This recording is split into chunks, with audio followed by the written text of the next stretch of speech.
For me to end his legacy is the start of mine. When I said I'm gonna crucify the man, ooh, they said, ooh. This will be the first time you've experienced my punch, man. You've experienced my punch, man. Well, I keep my mouth shut and let him talk. Let my fist talk in the ring.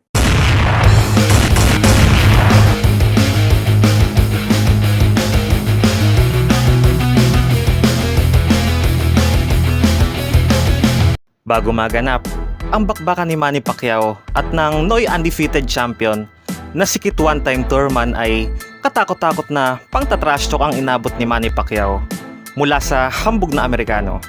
Ayon dito kay Keith Thurman, sa araw daw ng kanilang bakbakan ay parurusahan niya daw ito ng husto at ipapako pa daw sa krus. Laos na daw si Manny Pacquiao dahil sobrang tanda na daw nito at napakaliit pa. Hindi nga daw aabot ang mga suntok nito sa mukha niya dahil parang katulad lang sa T-Rex arm ang mga braso nito. Ayon dito, napakatagal na daw nagboboxing ni Pacquiao kaya oras na daw para magretiro na ito.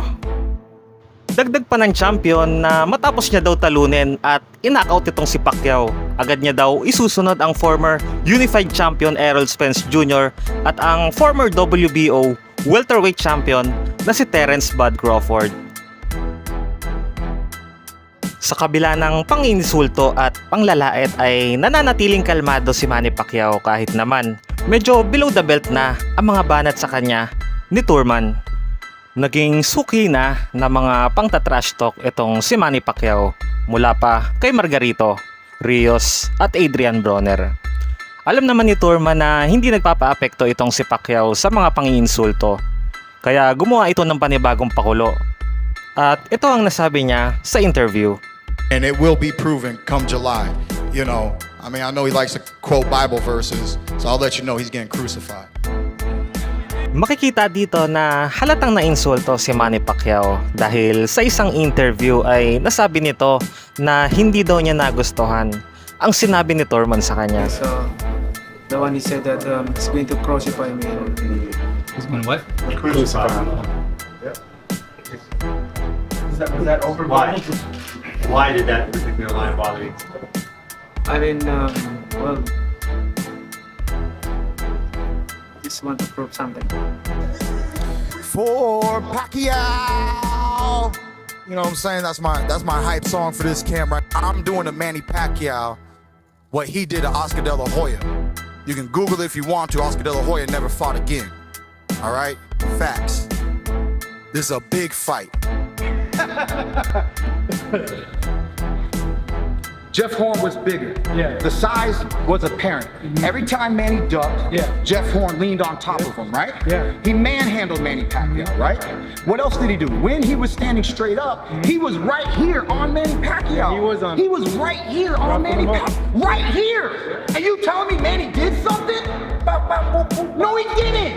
Those hands didn't touch. Go back and watch the fight. Yeah. That's the day I gave him the nickname T-Rex Arms. Really? Taong 2019 nang nagahari itong si Kit one-time tourman sa welterweight at hawak nito ang WBA Super Belt. Matapos ang sunod-sunod na panalo kasama na dyan ang panalo niya kay Shawn Porter at Danny Garcia. Sa sobrang tapang nito ay pati ang self-proclaimed TBE na si Floyd Mayweather Jr. ay hinamon nito. Of course, Floyd Money Mayweather. You've heard that he's not interested in fighting you. I'm sure he's watching right now. What's your message to him, to his camp, to persuade him in his final bout to challenge one time? You know, I'm a young, strong champion, Floyd. Come get it. I'm undefeated like you, baby. Come take my O, baby. Come take my O. I'm ready. I'm ready. We'll go back to camp right now. We'll go right back to camp, baby. You see my six-pack? I'm going to go run laps tomorrow. It is what it is, man. Outside of Floyd, there's a lot of great champions in the welterweight division, and they know who to call. His name is Al Heyman. Call Al Heyman, baby. Thank you so much for this opportunity, and I'm looking forward to other opportunities. I beat this fighter, I can beat any fighter. He is 26-0. Bago pa makalaban ni Manny Pacquiao, itong si Keith Thurman ay meron itong perfectong record na 29 wins with no loss. Sa lakas ng knockout percentage nito ay 22 sa naipanalo nito ay knockout. Kaya hindi nakataka-taka na nabansagan itong the hard hitter ng welterweight division.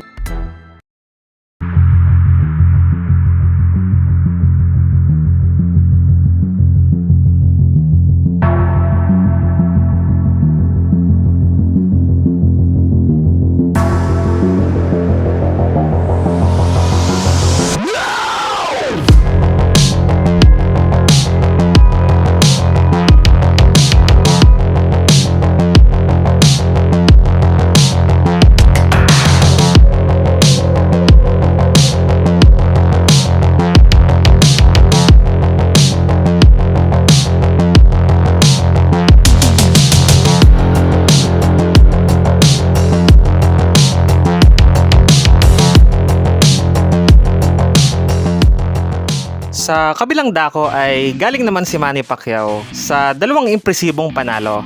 At ito ay ang round 7 knockout win kontra sa Argentinian boxer na si Lucas Matthysse.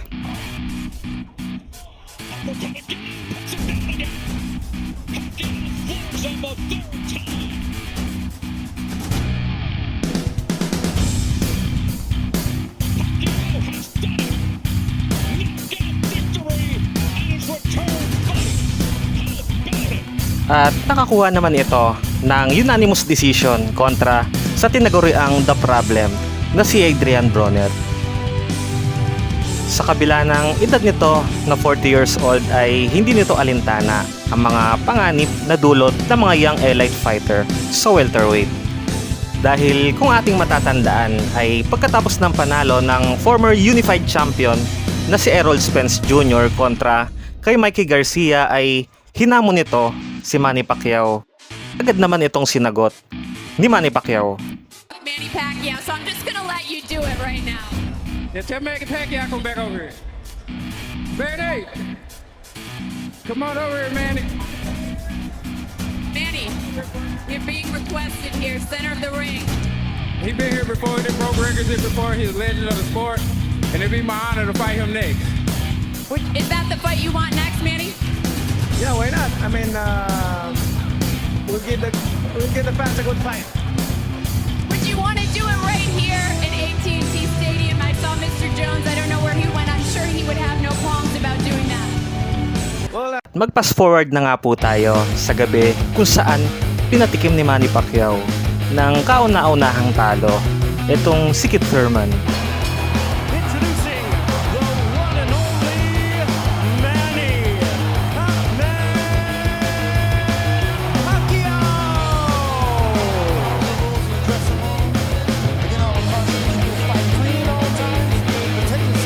Kapwa nagbabasa pa ito ng kanilang mga galawan.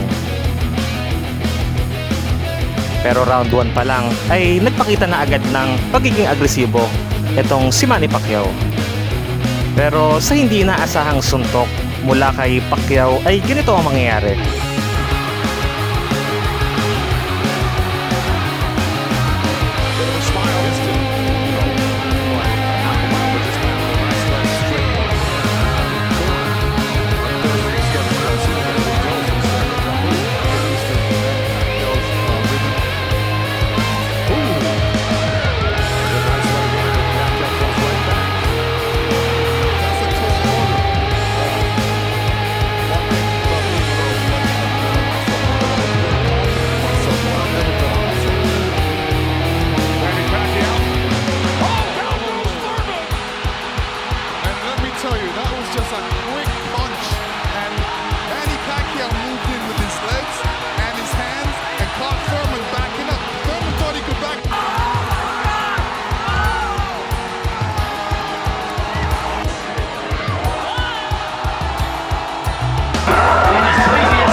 sa early rounds ay bahagyang nakakakuha na ng mga round score points itong si Keith Thurman dahil makikita natin na medyo napapagod na rin itong si Manny Pacquiao.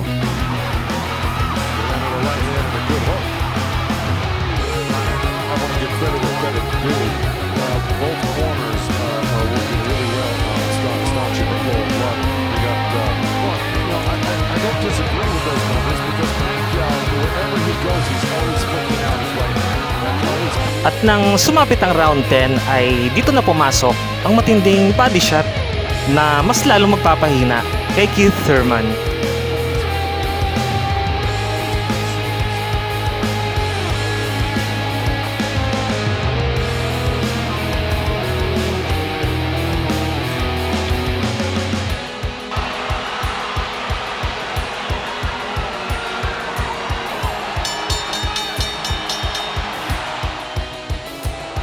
Judge at ringside, Glenn Feldman scores about 114 to 113 in favor of Keith Thurman.